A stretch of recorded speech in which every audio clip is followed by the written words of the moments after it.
Dopamine swipe, dopamine swipe. Follow us, likes, double tap. Now they control your life. What is going on, beautiful people? Welcome back to the 817 podcast, where we talk about the lovely city of Fort Worth, Texas. We talk politics, business, culture. We dissect the news every week, and we post an episode every Monday morning to be your favorite commute wherever you have to go to change the world. I'm here with Ann Zeta. How are you today? I'm doing all right. Awesome. Well, we're going to go ahead and dive in. We're going to first start with some updates. How this podcast works. We do 3 short stories, 1 big story, and then wins and losses for the city of Fort Worth. We sometimes expand Tarrant. We're definitely going to be expanding state conversations today, as well as we got some interesting news. So be out for short story 3. To me, it's probably my favorite article of the episode. But let's go ahead and dive into updates. Last week, we talked about Kate Granger. No longer rerunning for her seats. We made a bunch of speculations and ideas of who could run, and we now have some. That's because all the news was speculation about who was going to run, so there was a lot of articles speculating. Who gives? So what is the current update that you see, and did you see any new people pop up as potentials, or people who already sat out and no longer participating? No, most of the stories we saw were people who had either been speculated about or who had been considering themselves and had put out their names as possible people who were going to run.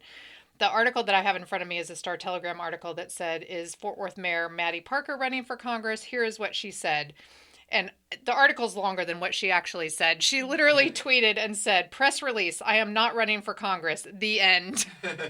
Which I thought was the best way to handle it. There were a couple other folks who had been speculated on or who had put their names out saying that they were considering it. And they released some press releases that were paragraphs long, going on and on and on about how flattered they were that people were encouraging them to run.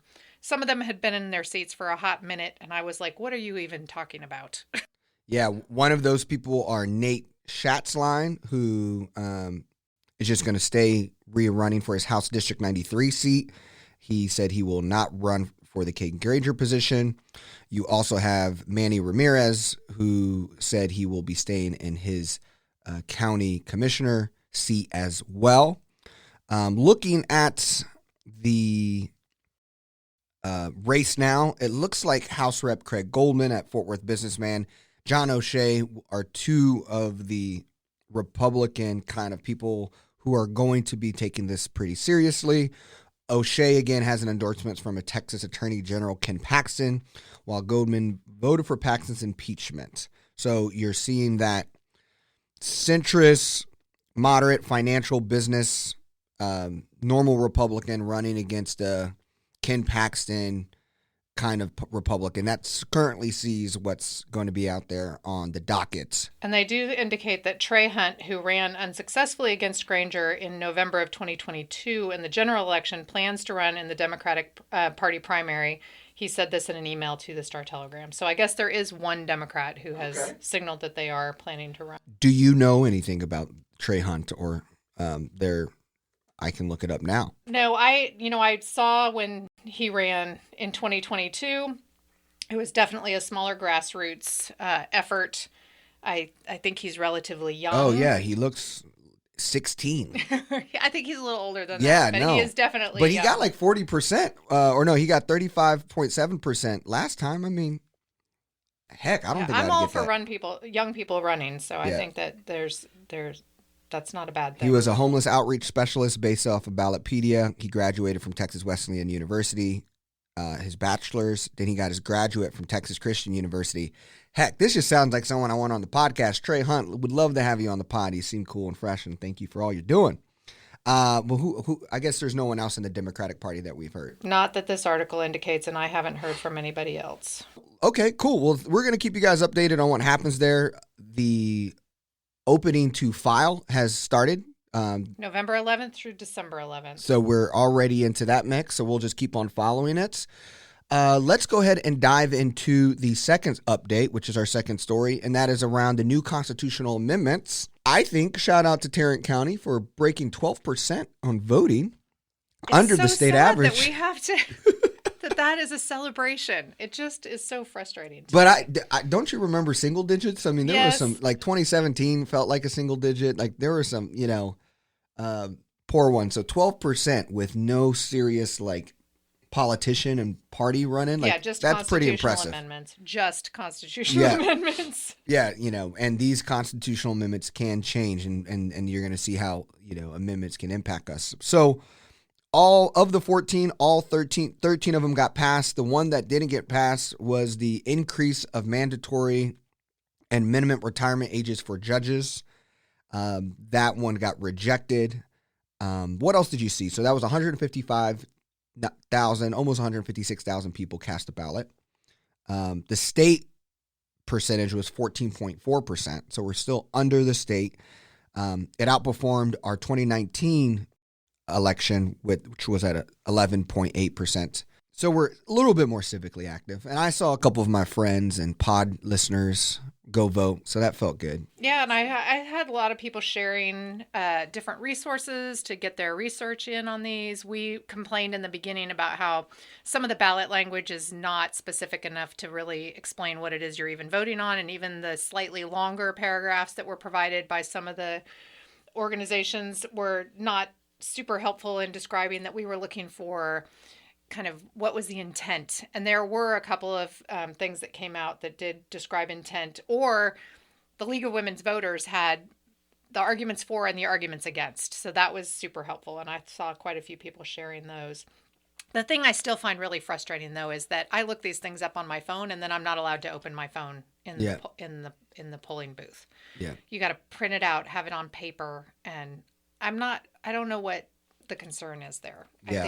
Sometimes I want to look something up last minute. So what am I supposed to do? Step outside? And what am I going to do with my phone? I mean, I understand them not wanting to just take pictures or something in there, but I do not understand not using that little computer in your pocket to make sure that you're the most informed voter on the planet.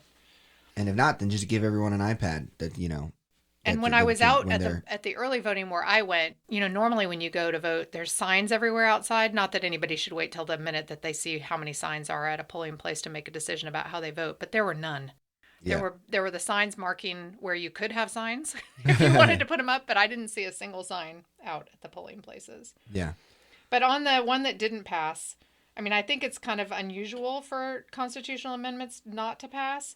And my understanding is on that one that it was basically written for one specific judge, to try to allow that one specific judge to be able to continue to serve. Can't let it go. Seems crazy. Yeah, no, and it also seems to align with the national conversation where people are tired of, 80-year-olds running for elections, and not in the saying that there's something wrong with being 80 at all, but it's just, passing the torch is definitely something that seems bipartisan, across Republicans, Democrats, and which is going to make the presidential election interesting. Yeah. And on the one that affected our property taxes, I think it probably helped quite a bit that we all got that bill in the mail with the discount that would only go into effect if the constitutional amendment passed. Yeah. So people were like, whoa, that is a significant decrease in my property tax. So definitely, I think people were in favor of that. I wonder if that also played, what percentage of the Tarrant County vote and getting people to the election that played like that one amendment, So cool. Well, we're now going to move into the third short story, which we are surprised that we have not heard anything about it. And I'll let you bring it in because you're the one who brought it to my attention, and really shocked that there's not more conversations on it. So, yeah, this story is a Fort Worth Star-Telegram article that came out on November 8th by Eleanor Durman. New Texas law puts Tarrant County Republican primary in jeopardy, quote unquote, GOP leaders say. Tarrant County Republican Party say they may not be able to hold a primary in March if a new law related to polling locations doesn't change. And I find this really surprising, but then not so surprising, because after having gone down to Austin and watched how these bills are submitted and changes occur, it seems like that may be what happened in this case, or at least that's what the bill writers are saying happened, that there's some unintended consequences. But the bill allows counties with less than 1.2 million people that don't use countywide voting to combine election precincts when a suitable voting location can't be found. Tarrant County and other counties with countywide voting, the problem is the way that it's written, apparently, it effectively bars Tarrant County and other counties with countywide voting from combining precincts voting locations the way they have in the past, changing how many polling places they would be required to have. And it like basically doubles it. And there's not enough equipment and there's not enough polling locations to do that. They said it would cost $8 million. Yeah, to get all that. Plus, they don't even know if the vendor would be able to accommodate that. And we're talking about March, people. March. Yeah, exactly. So the amount, that amounts to 374 polling places for the March primary compared to 190 Election Day polling places in recent years. This is what the new Tarrant County Elections Administrator, Clint Ledwig, has said. The number doubles again when you consider that the Tarrant County Republican and Democratic parties don't hold joint primaries, is basically what it's saying. When they reached out to the Republican GOP leaders, they said, we don't want people that aren't on our team involved in our elections. I'm a little confused, too, because every primary I've ever voted in, I walked into a polling location. There were people there on the Republican side and people there on the Democratic side. And you went to the table that had, your party's ballots, and that's how you voted in the primary. Mm-hmm. Having that done in the same room, I don't see that as being a problem. But apparently... Because we're all Texans and Americans. And, our elected leaders are in the same room when they're discussing things and trying to figure stuff out. So I don't understand that at all.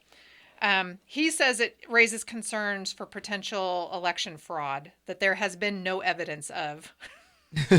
So... Yeah, I mean, Beau French, man, I just looked him up and I thought he would look a lot different. He actually is kind of a handsome little guy, I thought he would be like some old... He's run for office a few times in the past, but unsuccessfully. Yeah, I mean, again, that's clown work. But the Tarrant Democrat lead didn't have any comments about it. Just said it. She made it sound like that it was we're happy to do it together. Yeah. It's the Republicans who are refusing to do it together. And that is Tarrant County Democratic Party Chair Crystal Gaydon declined an interview, but in a text that said Republicans declined a joint primary, which seems to be that they're okay to doing it how we used to do it. Anyways, I think in layman's terms, it's just Republicans now want a separate place to vote, and we've had it in the past where they were together, and now you're creating twice as much work, which they put this into state law, but now they can't even fund it or make it possible.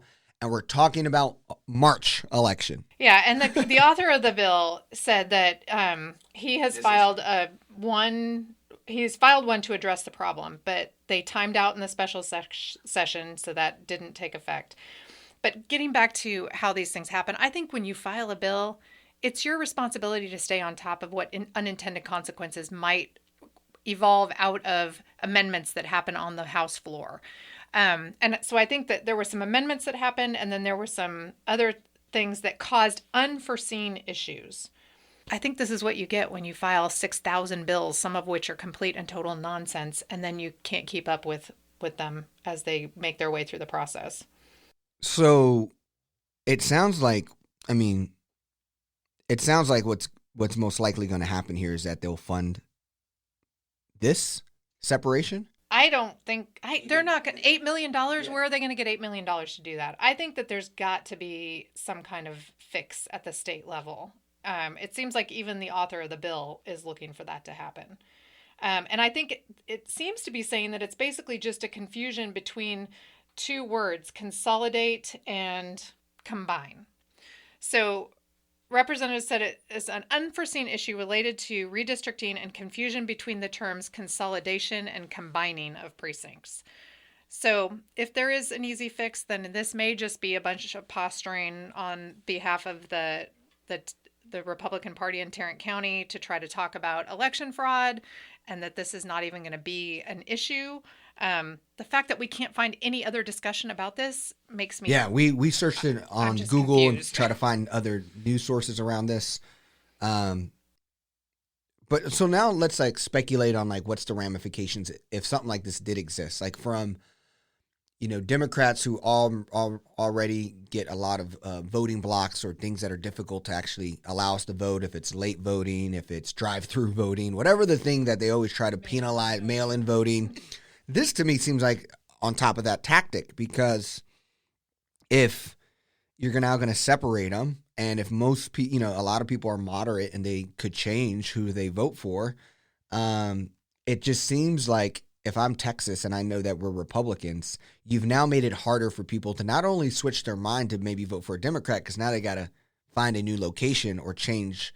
It's kind of like when you're trying to cancel a subscription, but they make it really difficult and add an extra step or barrier. I think this gets to have behavioral impacts on voting that just, and I think that's why, of course, Tarrant Democrat Party is like down for it. Like I think it's benefit, it's inclusive, because we're not trying to play party politics. We're trying to just represent. Yeah, having more people voting is a good thing. And the other crazy part, tell me this, it's like, I guess it's just for the primary, but there's a lot of times in Texas where a Democrat has to vote for a Republican because there's only 2 Republicans running in seats. So like, I know that's not primary, but I guess, it just makes it difficult it just needs to all be cohesive. Because there's some times when you're going to only have a Democrat if you live in a more progressive neighborhood, and sometimes you're going to only have, but for your state rep, you're only going to have a Republican to pick from. So the representative from an organization called Common Cause Texas stressed that more voting isn't a problem. Having more polling places in a county that's growing should always be the goal, she said. The real issue should be addressing the chronic underfunding of election systems. So, I don't know. It just seems like a silly thing that some $8 million problem just pops up in mid-November for something we got to be handling in March. Yeah. Well, surely there'll be more things to come, but that was, to me, probably the most hidden story of this week. And what's crazy, it was a pretty slow news week. So, surprised there wasn't more on this. Well, let's go ahead and move into our big story, which there was a lot on this. It seemed like Dallas Morning News, Fort Worth Report, Star Telegram. Heck, even when I look at national newspapers, the conversation around housing, rent prices are changing as we kind of get into 2024. We're going to lead, though, with a Fort Worth Report article. Rent increases begin to slow as new apartments hit market. So, yes, this is an article by Bob Francis in the Fort Worth Report. And it's talking about how it starts off by saying Chad Carter has been busy searching for apartments for the past few years. As CEO and the only employee at apartment locator firm DFW Apartment Nerds, he is thankful that the market has returned to some semblance of normalcy in the past few months. And I think this ties into what people have been talking a lot about, that rents have just gone up, up, up, up, up, up. But he basically said, I'm not seeing the big price increases in rents that we have been seeing, and there are some new projects opening, so there are vacancies. I am even seeing a place with a few rent reductions. It's nothing like it was in 2021 or 2022, Carter said, when apartments were raising rents and vacancies were scarce. I'm glad that is easing up. No one was very happy. So I think a lot of this is because there's apartments being delivered to the market. And this is something we've talked about in the past, where we talk about what allows affordable housing to be delivered. And it isn't always subsidized units of affordable rental housing. It's having enough housing out there that people are not in such competition with each other that they're willing to pay these high prices because there's just no stock out there. He has seen the monthly rents for new residents decline a little bit for 3 consecutive months. And 2 months before that, they saw that rents were a little bit flatter. Broadly, the runaway rents growth that was characterized in 2021 and 2 period is fizzling out for Greater Fort Worth in July of last year. For those of you who are listening in the car, working out, whatever you're doing, like trying to think about your own life, of where's the market. And I just think we're all dealing with the lack of housing and expensive increase. I'm going to share some statistics later. But really, I don't know, this landscape to me is like a part of this for me, and is like when you have the commercial real estate issue that's going on where no one is going to contract large office contracts, you're going to have a lot of office spaces renew to apartments. So it only seems like the supply is going to get higher. We're not building enough single like homes for people who are looking for home ownership.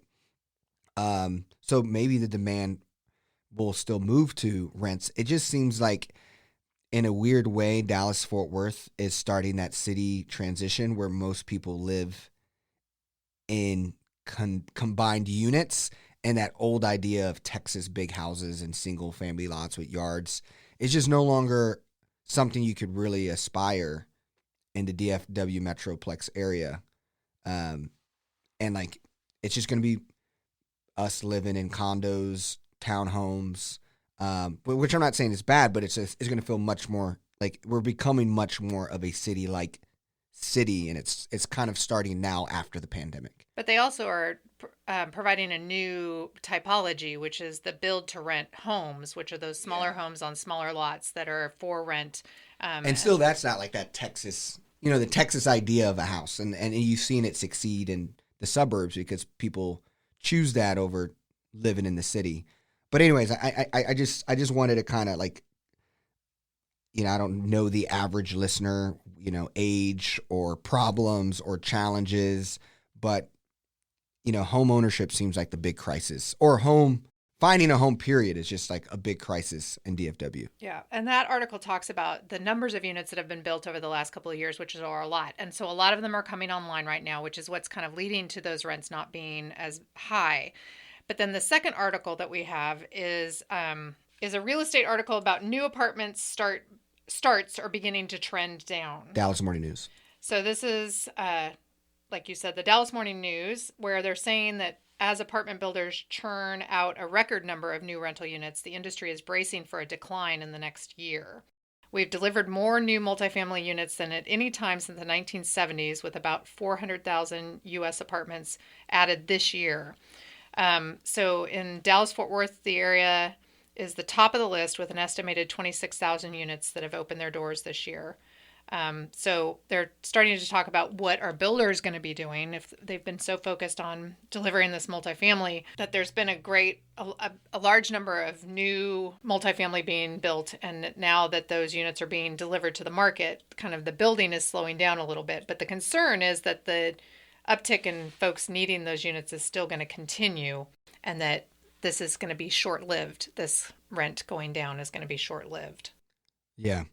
Well, I mean, I've also seen kind of like currently right now that it makes more sense to rent than to buy a home. An article I'm looking at here is in Barron's, owning a home has gotten pricey fast. A market adjustment is coming. It says the gap between median rents and what new homeowners will pay for a property today's mortgage rates have never been wider, at least as far back as we have had data. That fact will have large implications for the mortgage and housing market. Here's the interesting data. Since the end of 2019, consumer price index is up 19%. Meanwhile, rents have gone up 31% from $1,562 to $2,047, while home prices have increased by 41% from $244,000 and $918 to $348,000. And this doesn't consider the impact of interest rates, which have increased from 3.74% at the end of 2019 to 7.5% in the latest reading. So you're also just like seeing that people are going to sit on their homes. This article also shows that 60% of people who own a home have a 4% interest rate or lower. 80% have a 5% interest rate or lower. So with interest rates high, the cost of housing being high, the fact that we're not making enough houses per people moving here, you're right, it could be very short-lived because there's not another option. The first article says that will probably return to a tight, constrained market not too distant future because of the slowdown of the construction at the same time. But that they're glad to see that some of the newer complexes are offering electric car chargers, you can even see some of that in older complexes are adding those. So that is something that I think is important. And that is, a lot of folks worry about multifamily because they see the multifamily that was built in the 70s and the last boom of it, and they see that as stock that has aged and not been kept up and has not been desirable. And so people move into the new stuff. Well, if the new stuff slows down, then maybe that will start to incentivize folks to improve the older stuff so that it's more attractive to the market as well. But this article also references the Deco 969 opening in downtown Fort Worth and the hope that downtown will see more of that. So we're not just talking about apartments. But that's pretty expensive too, though. Yeah. I mean, that's expensive too. I don't know how it works. Like, when you look at commercial real estate, the amount of lenders, you just saw WeWork went bankrupt, filed for bankruptcy. I just don't know how the commercial real estate business is going to hold up. And then if you see in the supply pressure at housing, clearly there's a moment to turn all these skyscrapers into livable, affordable units for young professionals, retirees, people who want to walk to different places. That's why I think it's like we're living in that moment where DFW goes from, big house city to now you're actually going to feel like a Boston, New York or whatever 20 years from now. But it's starting right now where you're no longer buying a house, you're buying a condo or apartment. Right. It's that missing middle housing that we talk a lot about. And we don't have a lot of that. And so I think the article that you also have in that newspaper you have in your hand talks about some innovative zoning and things that are happening in places like Frisco, where they're talking about Frisco. And a lot of it is speaking to zoning reform that is opening up a variety of housing types. And so again, it doesn't require that everybody do that. And it's not necessarily taking away housing types that currently exist. It's just pointing out that there are other types of housing and other ways that people would choose to live, and that we have antiquated zoning that makes some of that difficult to deliver. Yeah, if you want that Texas housing dream, you got to go live in places like Frisco, McKinney, and be kind of disconnected to a large city. But they're talking about how this is working for people. I'm going to kind of just go through some highlights here. This is What is Frisco Doing Right? This is a opinion article by Colum Clark, and it was really well done. It says between 2010 and 2022, home prices increased by an average of more than 60% in America, 100 largest metropolitan areas. Incomes, however, grew by only 32%. So 60% increase in homes, a 32% increase in wages. As a result, the median home price in those 100 cities are at all-time high, 4.3 times the median annual household income, up from 3.8 in 2010. And in more than a quarter of these metros, mostly on the coast, home prices have reached highly unaffordable levels. Now, when you look at the city of Frisco, what Frisco has been able to do, Frisco actually has been able to build houses really quickly. And the author of this article, who is also the director of the George W. Bush Institute SMU Economic Growth Initiative, he kind of said that Frisco, which population has grown 88% since 2010, but its total housing units have grown even faster to 92%, which is crazy. So they're actually keeping up with growth. Between 2015 and 2022, the city built about 1,090 units per 100,000 people. That's 7 times the rate Dallas managed during the same period. As a result, home prices in Frisco are just 2.8 times the median annual income today compared to 3.5 times in Dallas. So if you're the median salary earned worker in Dallas, you pay 3.5 times to live, where if you're the median household income in Frisco, you pay 2.8 times. Anyways, I think it's like Frisco's ability to just grow and build that housing is what it's appealing people to live in, what I call, right, DFP, Dallas, Frisco, Prosper, or Plano, rather than Dallas, Fort Worth.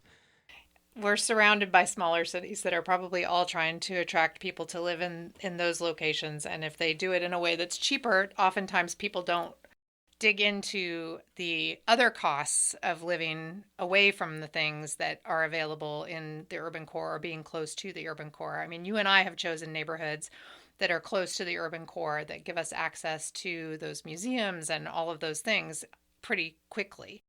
I'm not interested in getting on a big highway to get to the stuff I want to get to on a daily basis. I can set my GPS to avoid highways and get to pretty much everything I want to get to, even if it takes me a little bit longer.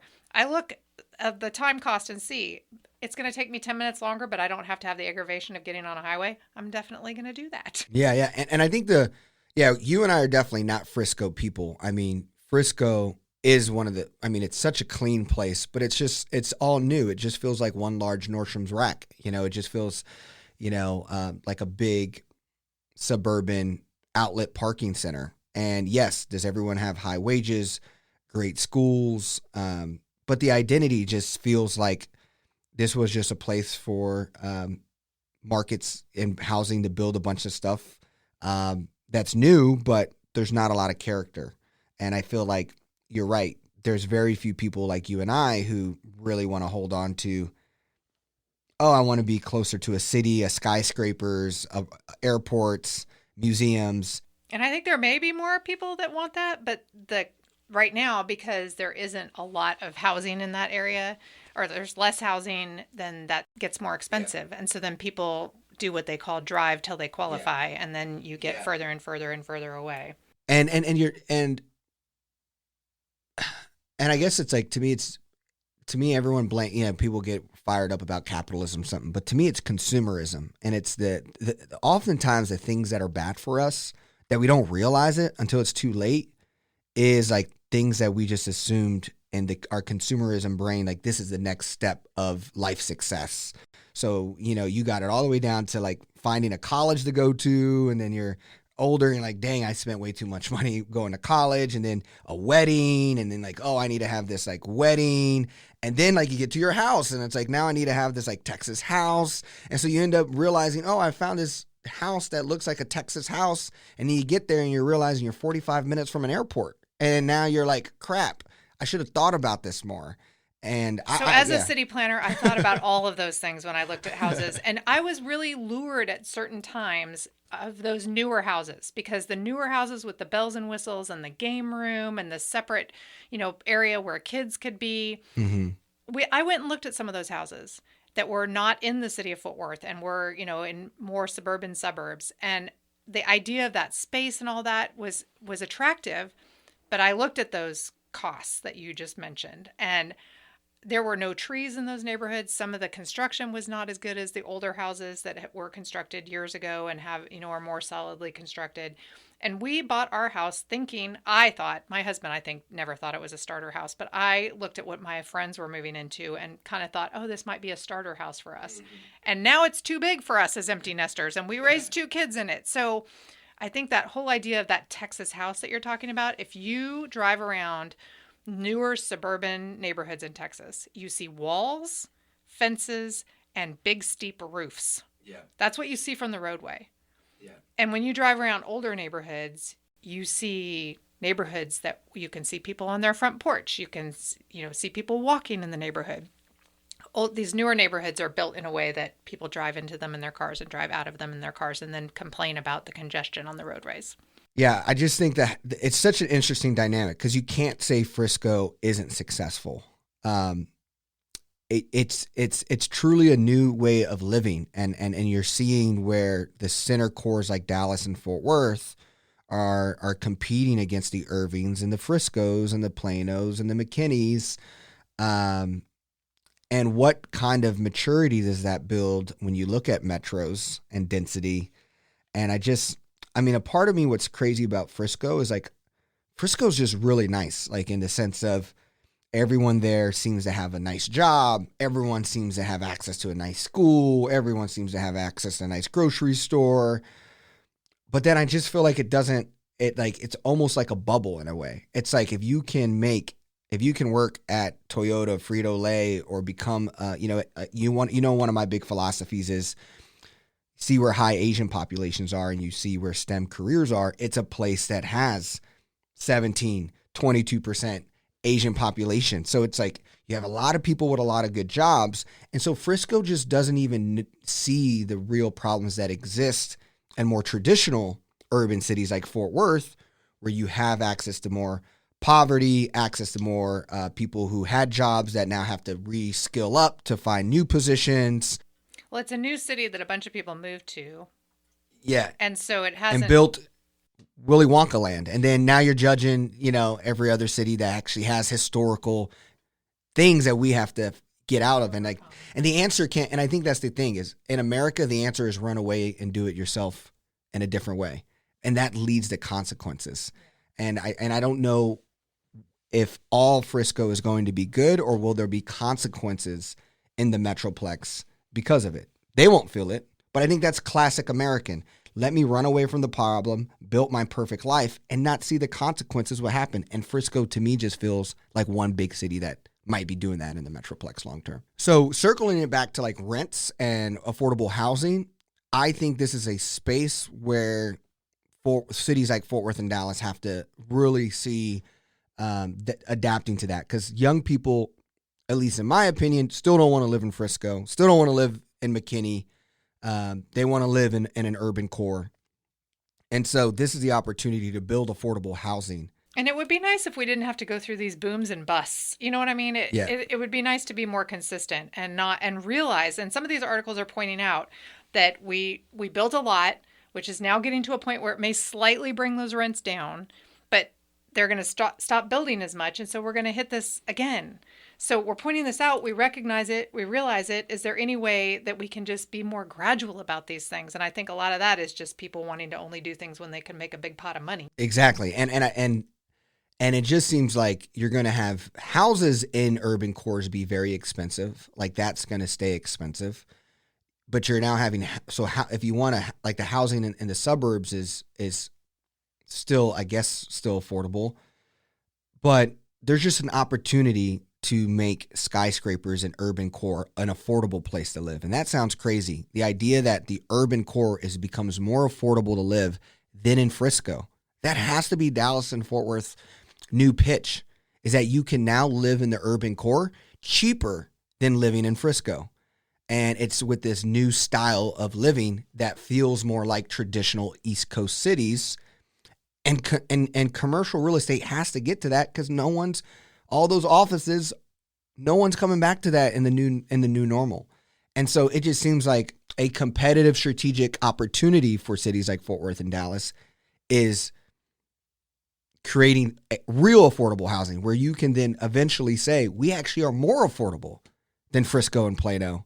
But yeah, it's not a house. It's not the old style of the suburbs, but now you have like a really fresh, modern design to like live in more densely, parks, transportation. This is all coming down to, and I feel like you've been listening to Strong Towns, because basically Strong Towns' philosophy is that communities have to evolve over time and meet the needs of the people in them, and that you don't just have an area dipped in amber and never ever change, but you are open to something evolving. And Chuck Marone goes back to talking about places where people build what they could afford to build, and it might be a place to live. And then they get an entrepreneurial spirit about them and they want to open a business. So they start doing a business out of the place that they live. And they do that thing where the business is on the ground floor and they live above, and then they, build a little bit more wealth, and they just evolve over time. And that those are the places that continue to exist. Whereas if you want to just dip everything in amber and not let anything change, those are the places that die.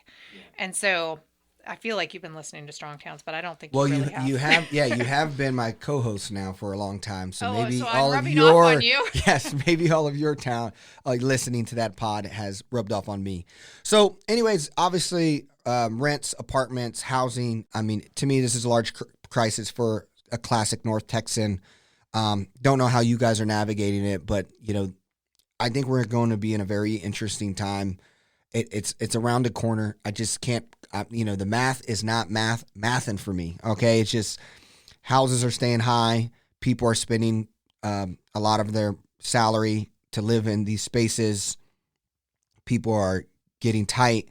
I just don't know what happens. Plus the commercial real estate and the office space scene seems like there's just going to be a collision that's going to create change, and the old idea of how to live in Texas is over in the Metroplex. And I think you pointed out to offices turning into apartments. I know that is a little bit more complicated than just, snapping your fingers and doing that, because there's all kinds of construction constraints on that and funding constraints on that. But I think there is. And that's where the Frisco guy is right. I think we have to get faster and not put so much constraints in. Yeah. Well, I mean, his whole pointing to antiquated zoning is something that exists across the entire country, not just here, but literally. We have zoning on the books that was adopted in the 1940s. And if you go look at those definitions, they define things in terms that don't even exist today. So I think all cities kind of need to look at their zoning. Well, there you have it. We're going to move into wins and losses. We like to share our losses first. Heck, I think I have like 3 losses today. But we're going to do losses first, and then we're going to end with wins. And what is your loss? So again, I am always trying to turn losses into wins. This one I'm a little worried about, which is why I continue to bring it up. But the city of Fort Worth put out an article in their city news saying that the city of Fort Worth continues to search for a downtown library location. While the city of Fort Worth is eager to establish a new library location downtown, the search continues for a property that will be the best long-term solution. After preliminary negotiations with a property owner on Main Street, they have decided they're not pursuing that lease any further, and they reported to the council that that is not going to be their go forward. But they say they're committed to finding the right downtown location. We want a welcoming location that will be great for the environment of downtown residents and visitors for years to come. I think there's been some discussion about this, and I am continually trying to stick up for the city and say, oh no, they plan to have a downtown library location. But when I go to try to find documentation of that, and I see that the library plan is still talking about the government complex that we were proposing to build before the Pier 1 building was built, it doesn't give me great confidence that we have a plan for this downtown library location. So I really support libraries 100%, think there needs to be a grand library location in the downtown area that is not just a branch library location, and hope that we can get some specific plans on the books to move that effort forward. So I actually have 2 losses. It wasn't 3. 2 losses. Number one is pretty quick and simple. I think I'm going to start talking more about this, just so you guys know that I'm trying to be honest. I'm finding problems in Fort Worth. And to me, one of the problems is the Tarrant Democrat Party. And I'm just saying that in a lens of like, we're a vitally important county in the country, in the state, and it just feels like we don't do a lot. And we're underfunded, we don't have strategic time. Our Tarrant Democrat Party seems like just something that happens where people become a leader there to then run for office. And I just look at the Tarrant Republican Party, how much stronghold they have. And with this changing population, Tarrant Democratic Party should be leaders in getting people excited for the new normal of a purple city like Fort Worth.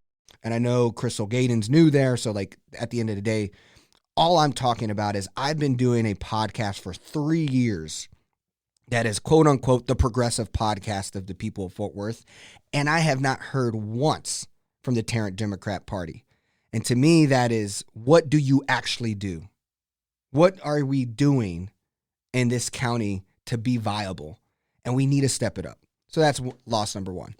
Loss number 2 is about the second thing I love outside of Fort Worth, is dogs. I have a rescued Rottweiler named Sega. And if you live in the east side, you'll see me and my wife walk our little Sega around, or she walks us around. And but this is basically the number of dogs and cats killed at Fort Worth animal shelters have soared this year. And the shelters are now euthanizing hundreds of animals every month.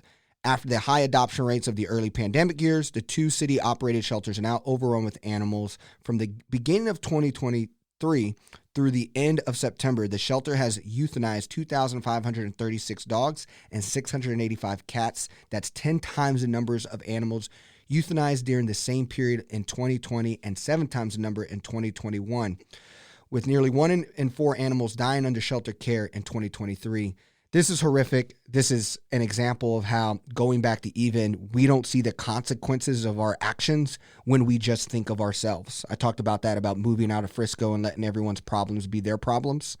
When we only focus on, breeding and having the Instagram dogs and Labradoodles and all that stuff, there's consequences to that. Now, granted, there's systemic consequences to this as well. Now, at the end of the day, I'm okay with saying, like, we have the freedom to do whatever you want and buy a dog. But at the end of the day, there's consequences from those actions, and we can't act like we are just good people, right?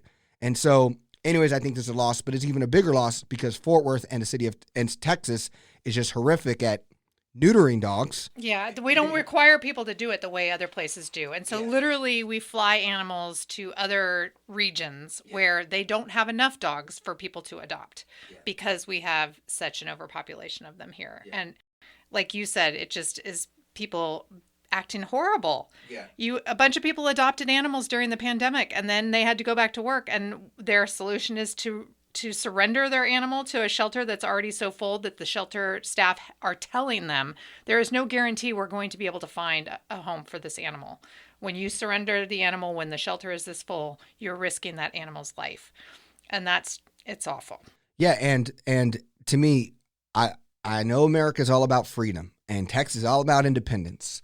But you have to understand that there's no independence or freedom from consequences of you acting as if nothing matters. When you do a decision, it doesn't impact other people or other entities of the world. And obviously, I would never be able to be a politician because I would fight that we cannot breed dogs until we have a good hold on this situation. But that's where I always go back, that I believe in people. And the more we are aware of our actions and how our actions impact the universe, we are more thoughtful and conscious on how we make decisions. And so be more mindful on how we decide to raise pets in our households. And I guess that could be the transition there. So we're going to move to wins. And what is your win? So my win is that the Star Telegram is going to be starting some community conversations. I think they've done this a little bit in the past, but they are taking its newsroom mobile, and their first stop is going to be the Northside. There was an article written by Harrison Mantis about what will happen to Fort Worth Northside as the city grows. Tell us what you think. And that both talked a little bit about who's been having some conversations about Northside up to this point. He references some community conversations that were held by the Panther Island team that is looking at re-envisioning Panther Island. Community Design Fort Worth also did a community conversation about Northside from Northside's perspective, and that recording is now available on our website for anyone who wasn't able to attend that in person. But the main win that I'm speaking to here is that the Fort Worth Star Telegram is taking its newsroom mobile, and its first stop will be Northside. So a cross-section of our newsroom team will be working from Northside Community Center, which is located 1100 Northwest 18th Street, from 9 a.m. to 1 p.m. on Monday, and from 4 to 7 p.m. Tuesday and Wednesday. And on Saturday, they will be at Casa Azul Coffee Shop, which is located at 300 West Central Avenue. And their goal is to learn more about the people of Northside, Diamond Hill, and other nearby neighborhoods on topics that they would like the Star Telegram to write about. And we'll also put that Harrison Mantis article into a friend of the pod into the episode, because it was a great. I had learned a lot about Northside, just him talking with Sal and other Northside people. My win is going to be quick and simple. Leon Bridges partnered with Dallas Mavericks to design the City Edition jersey that you see the Mavericks playing in during the tournament that's going on in the NBA right now. And I just think that's a win. It's a cool looking jersey. It integrates culture. It allows the Mavs to integrate Fort Worth into the conversation of, obviously, we are part of the Mavs, even though it's the Dallas Mavs. But what's cool about this jersey, I don't think it says Dallas anywhere on it. It just says Mavs. There's a Texas logo.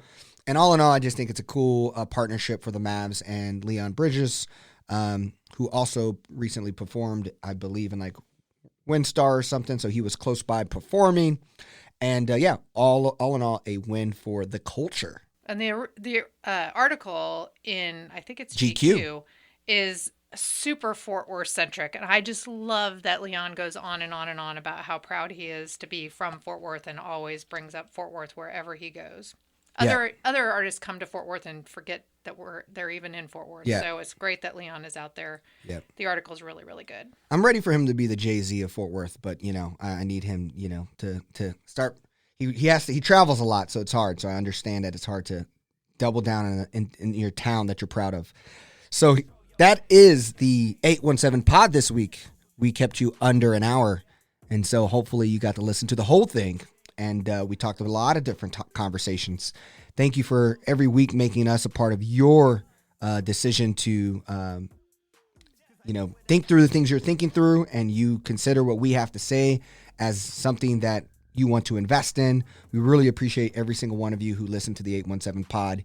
If you have new friends, if you heard a topic here, you're going to go hang out with friends, share them an episode, have this about a conversation, because it takes all of us to build a strong Fort Worth. So thank you for listening to the pod.